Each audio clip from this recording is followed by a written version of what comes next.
Guys, magandang hapon po sa ating lahat, no? Andito po ako ngayon sa bahay. Kasama ko po si Commander Kulas at saka si Inday Adventure. So, salamat po ng maraming sa atin, guys. Sa lahat po ng mga pagtangkilik sa aming mga video na upload. Lost Adventure po. Salamat po ng marami sa lahat po ng mga suporta. Shout out po sa dyan, Ma'am She. At sa lahat po ng mga supporters ko dyan, ng mga solid supporters. Ito na po yung pinakaasam-asam natin, guys, na pagbabagong buhay ni Commander Kulas, no? Andito po siya sa bahay para aming i-update po ang tungkol sa kanyang pagbabago. So, guys, kasama ko po si Inday Adventure ngayon. May sasabihin po yata siya. Yan, Day. Hello po mga idol, no? Magandang hapon po sa ating lahat. Nandito po kami sa bahay ni Los ngayon. Kasama ko din si Los at saka si Kulas. Mag-update po kami mga idol sa kanya. Maraming tanong po si Los sa kay Kulas, mga idol, no? Sa lahat ng mga viewers ko dyan, maraming salamat po sa inyo na nag-support sa aking mga silent viewers ko. Sa iyo, Ma'am She, magandang hapon sa iyo dyan. Yun lang po, mag-umpisa na po kami sa ni Kulas, no? Interview sa pagbabago niya. So, Commander Kulas, sana lahat po ng mga tanong ko ngayon sa iyo masagot mo, ha. Tsaka, wag mo akong tabi-tabihan ng baril dyan at baka mamaya iputok ko sa ulo mo yan pag nagkamali ka ang sagot sa akin. Akin na yung baril mo. Kuhanin mo nga.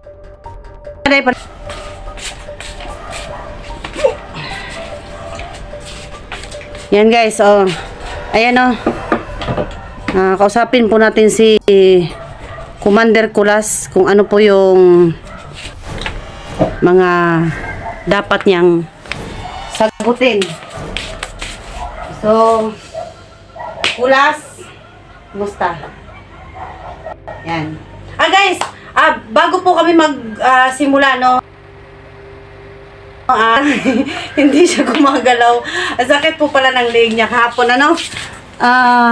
Sa nangyari po sa amin kahapon, ayun po, yung liig niya na masakit po nga daw galaw. Ayan, oh. So, nagkagas-gas na yung nangyari sa kanya, guys. At para makita nyo rin po, hindi na makagalaw. Baka habang buhay mo na yung magganyan yung liig mo. Ayan. Paano na ako mag-vlog? Hindi na ako makagalaw. Oh. Sige lang, kay na Si Los nang bahala dyan. yung mga first aid lang po naman ang kaya natin yan gawin, guys. At ayun, guys, no, salamat po ng marami at sa panonood nyo po. Ito ay atin pong pwede ka naman lumingon dito sa akin ng konti. Yan, sakit po sa yung liig niya. Yan. So, Commander Kulas, ang unang-unang ko itatanong sa'yo ngayon ay nasaan yung anak ko? Yung anak mo? Walang problema yung anak mo. Totoo ba yung sinasabi mo na yung anak ko nasa kabilang kampo? Nasang kampo? Gusto kong malaman at gusto kong makuha. Walang kampo mo nilagyan sa kanya. Kasi yung anak mo, dinala ko sa tiyo ko. Kasi yung binukot yung anak mo dito, sa bahay mo mismo, na salubong ko sila. Tapos alam kong anak mo yun. Kaya pinatay ko sila lahat. Tapos kinuha ko yung anak mo. Pero hindi ako kilala sa anak mo. Doon ako nagpakilala sa anak mo. So, guys, yun po. yun po yung sinasabi niya sa akin, ano? Last, doon ka siguro tumingin sa camera para masabi mo sa mga viewers na ano yung sabihin mo sa mga viewers? Sa mga solid viewers ni Los Adventure na silang lahat nagagalit sa akin sa ginagawa. Dito ka, Day. Sana ay mapatawad niyo ako. Pero Si Kulas ang tukaan mo, Day. yung anak ni Los, hindi ko talaga inaano yun. Kasi bata pa. Tapos alam kong kay Los palang bata yon. Tapos dinala ko siya sa bahay ng tiyo ko. Doon ko siya ibinilin. Binigyan ko naman si tiyo ng budget para may pagkain yung anak ni Los. Pero humingi din ako ng patawad kay Los na akala nila nandun sa bundok yung anak nila. So, sino pala yung humahabol sa amin doon? Parang nilalamat lang kayo noon. Hindi talaga si EJ yun. Kasi nandoon naman si EJ sa bahay sa tiyo nako. Bakit mo kami pinapagod ko? Bakit ganun? Bakit ganun yung nangyari? Anong plano mo? Sinasadya ko talaga yun. Kasi pag alam nyo na wala si EJ dun sa bundok, aalis na kayo doon, hindi na tayo makikita. Kaya sinadya kayong magmalikmata kayo kay EJ para balik-balikan yung bundok na yun na nandun din ako. Sana po Kulas, nag-isip ka, parang hindi na po kami mapagod. Ikaw na din mismo naghanap sa amin na Hindi. Naghanap nga siya eh. Nakausap ko siya kahapon, nang sabi niya, hinanap niya ako. So, sumama siya sa mga malalaking bandido, grupo, inutusan daw siya na kidnapin si Jackie. Yun yung eksena na yun, na nandun tayo, nakuha na natin siya, yung kinidnap si Jackie at saka si Ligaya, na pinagtulungan nila. Yun yung mga panahon na yun, na nandun siya, nagsabi ako na sa'yo na nandyan si Commander Kulas, na Bro, masama pala hindi siya. ko kayo nakita doon. So, yung pala, yung pakay niya pala doon is yung na Hahanapin. makita tayo. Na makita ako doon.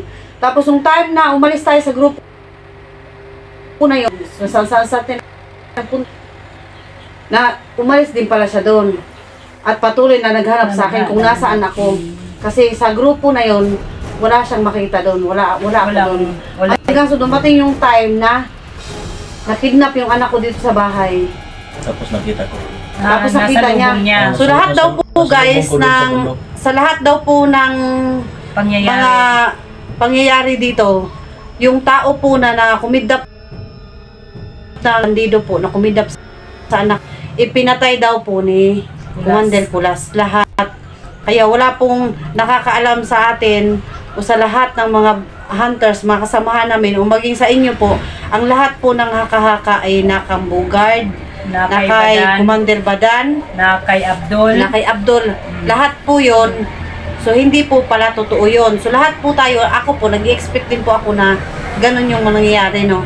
Na hawak ni Commander Kulas, na hawak ni, ni Commander Badan, ni Commander Bugard, si Commander Abdul. Sa lahat po ng mga commander dyan na napagbintangan, at ito na po yon, si Kulas na po ang nagsabi sa atin na totoong pangyayari. Nung oras daw po na kinidnap yung anak ko ay nasa lubong niya at nakita niya yung mga bandido. Kaya pinatay niya yung mga bandido na kumuha sa anak ko. Ibig sabihin, walang commander na nakarating yung anak ko. Kaya walang commander na nakahawak sa kanya o na humawak sa kanya. Kasi napatay ni Commander Kulas ang mga tao na dumukot sa anak ko. Yun, dinala niya raw po doon sa tiyuhin niya. So, yun po yung gusto kong alamin ngayon guys, kung saan po yung bahay ng tiyuhin niya. So, bukas po, pupuntahan namin yung bahay ng tiyuhin niya at kailangan namin makuha talaga yung anak ko. So, hindi ko na pakakawalan si Kulas ngayon guys kasi nandito na siya at magbabago na siya. Totoo ba yung sinasabi mo na magbago ka na? Totoo yun. So guys, hindi ko po mapapatunayan yung pagbabago ni Commander Kulas hanggat po hindi niya ako masasamahan kung saan po nandun yung anak ko. Ayun po, kailangan po makuha ko muna yung anak ko bago po ako maniwala na talagang nagbago na siya. Shout out po dyan sa nag-comment sa ina-upload kong video na nakahandang tumulong kay Commander Kulas para bigyan po siya ng cellphone. At salamat po ng marami sir or ma'am. Salamat po ng marami sa'yo sa pagsuporta mo po or sa nakahanda ka pong suportahan si Commander Kulas sa kanyang pagbabago at nakahanda po siyang magbigay ng cellphone sa'yo para makapag-vlog ka. God bless, may bumigay. Yun, salamat po ng marami guys no sa lahat na mga ka-idol no sa suporta po kasi kung magkaka-cellphone po siya, marunong ka bang mag-cellphone? Di ba sabi mo hindi ka marunong mag-cellphone? Magpaturo po ko sa iyo, Ros. Turuan ko po siya guys.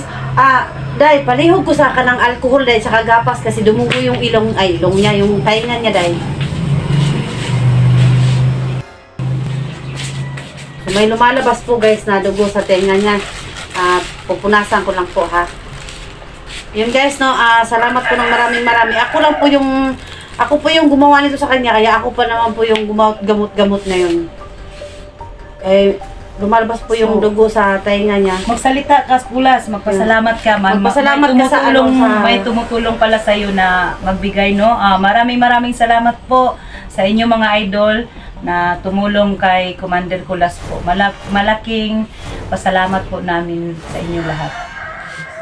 Sa lahat po ng solid supporter ni Lost Adventure at saka ni Inday Adventure, no? Maraming salamat sa inyo dahil hindi nyo sila pinabayaan, patuloy yung sumusuporta sa kanila. Sana kung darating din ang panahon na maging vlogger din ako, kung ano nyo sila sinusuportahan, sana hilingin ko ang yung tulong na pwede ba suportahan nyo ako sa aking pagbablog. Tapos itong saad, promise sa inyo, tutulong ako sa kanila na malutas yung mga problema nila sa bundok dahil marami akong alam doon. Salamat po, Kulas, no? Kung yun ang ano mo sa mga viewers namin na tumutulong ka, ano mo lang sa kanila, ipakita mo na magbago ka na talaga. 100% po, totoo magbabago na ako. So yun guys, no, sakali po na gusto niya nang mag-vlog. So ngayon guys, ay i-update po siya. Sa susunod po, hihintayin po namin yung mga viewers namin na gustong tumulong para kay Commander Kulas sa kanya pong pagbablog. So syempre po, hanggat wala po siyang cellphone, hindi po muna natin siya makikitang mag-vlog at kasama po namin siya sa pag-explore ni Inday pagpunta ng bundok at siya po yung mag-guide sa amin hanggang sa dumating at darating po yung cellphone na hinihintay niya po. So hihintayin po namin yung cellphone niya kung may magpadala o may tumulong at mayroon na pong nag-message sa akin na tutulong. Ayun po ay sana po matuloy at talagang si sir or ma'am ay gustong akusang loob na tumulong. Yun po. Para po kay Commander Kulas at sa kanyang pagbabago po. Wish po natin guys, pag-pray nyo po kami na sana po ay bukas na bukas makuha ko na yung anak ko, maiuwi na dito sa bahay. At yun po yung malaking problema ko ngayon dahil yan po yung nagiging away naming mag-asawa na ganon, na nagagalit po siya at nawala po yung anak ko, yung anak na. Guys, yun po, salamat po ng maraming guys sa suporta ninyo at sa sa mga nangyayari po sa amin. So, may sasabihin ka ba, Day? Wala na, may lang mamaya na. Si Kulas muna. Ang masasabi ko lang sa yung mga supporter Lost Inday, may nagawa man akong kasalanan pero pinagsisihan ko na rin yung lahat. Sa amin, hindi kayo hingi ng patawad o salamat? Patawad, Lost. Hindi ko sinasadya yung nasaktan kayo. Patawad. Sana po, tuloy-tuloy na yun, Kulas, para magsama tayo. Mga viewers nila Inday at Lost, humingi ko ako ng tawad. Sana kung paano nyo sila tinutulungan, hingin ko rin yung tulong nyo para sa akin. Maraming salamat. Yun guys, nagpapasalamat po ng marami si Commander Kulas, no, sa kanya pong buong pusong pagpapasalamat sa kanya pong mga naabot na mga kagustuhan na magbagong buhay. At pagpaumanhin, Commander Kulas, sa iyong sugat at nahirapan kang lumingon, sana bukas makalawa medyo okay na yan at kailangan ka namin para sumama sa amin at ituro mo sa amin yung anak ko kung saan mo dinala. Sa Angtyuhin ba yun? Malayo ba? Malayo po. Malayo talaga? Mga ano? 1 oras biyahe natin. 1 oras? Hindi kaya mga 30 minutes. Basta bilis lang tayo magtatakbo. Ganun. Paano yun? Paano? Ganto, bukas puntahan natin yung anak ko na sinasabi niya nandun sa tiyuhin niya. So ang mangyayari, saan tayo sasakay? Ako na bahala maghanap ng sasakyan kasi marami akong kakilala na may sasakyan. O, unya, ang gasolina. Huwag ka na mag-alala. Hingi rin ako sa mga kaibigan ko. Kasi may Okay, wala pa man akong pera. Maraming salamat, Kulas, no? Kasi wala po kaming pera pang gasolina po. Ikaw na lang ang ako nang bahala po kasi kasalanan ko yung mga kasalanan ko talaga yun. Kaya so, ako na yung maghahanap ng diskarte para sige, puntahan natin yung bata ni Los. Kasi ako yung nagdala doon sa tiyuhin ko eh. Kaya pagsikapan kong mabalik siya dito sa bahay niya. Ayun. So, ayun guys, no, narinig naman po natin guys na pagsikapan na po ni Commander Kulas na mabalik sa akin yung anak ko. At bukas sa bukas po ay aming pupuntahan yung lugar na yon para malaman nyo rin guys at ma-update po kayo sa lahat po ng mga nangyayari. At na, kung pwedeng huwag nang gumabi at maging bukas dalawa ni Los na magkita namin ang bata. Oh, yun po. At malungkot po talaga ako dito sa bahay gawa ng wala po siya. At syempre guys, no, hinahanap na po siya ng paaralan niya. So guys, yun lang po ang video namin. Hanggang dito lang po. At yun. Guys, meron pa pala. I-insert ko muna yung problema ko kahapon. Hindi ako nakasama. Ayun. Kay Lord. Lord. Sorry po. Ako nang baka magtaka kayo guys. Kasama ko si Inday ngayon. Hinahanap ko po siya sa video kahapon. Gawa po nung lugar namin. Meron po kaming meeting place doon. Ayun po. Hinahanap ko po siya doon. Nakita niyo naman po sa video hindi po siya nakarating. Meron daw po siyang pinuntahan na importante at hindi po siya nag-message sa akin. At gawa po ng pag nandun na po kami sa bundok, wala talagang message na dumarating sa amin doon dahil walang signal doon at mahirap nga pong mag-live, no? At yun po, kahit na mag-free data po kami doon, loading po yung mangyayari sa amin doon. Kaya kailangan po namin bumaba ng patag para lang makapag-upload ng mga videos, ano?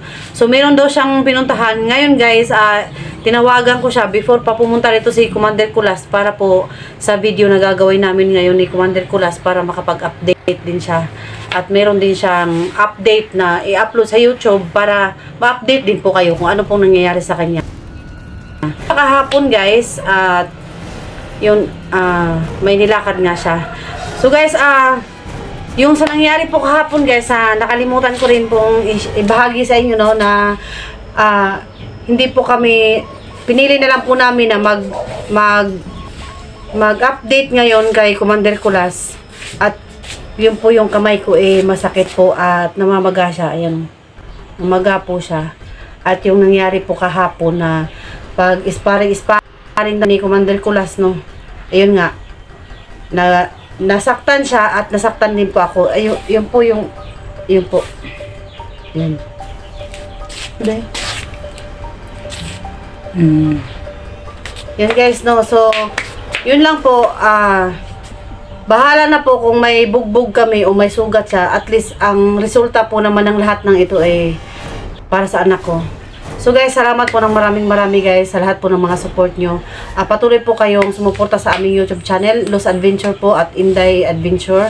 At sa susunod po sana si Kulas Adventure po. Kulas Adventure po yung magiging channel niya. Maraming salamat po sa inyo lahat. Portahan niyo po yung aming love team. Love team. Labi na sa Napangiti si Kulas. Basta love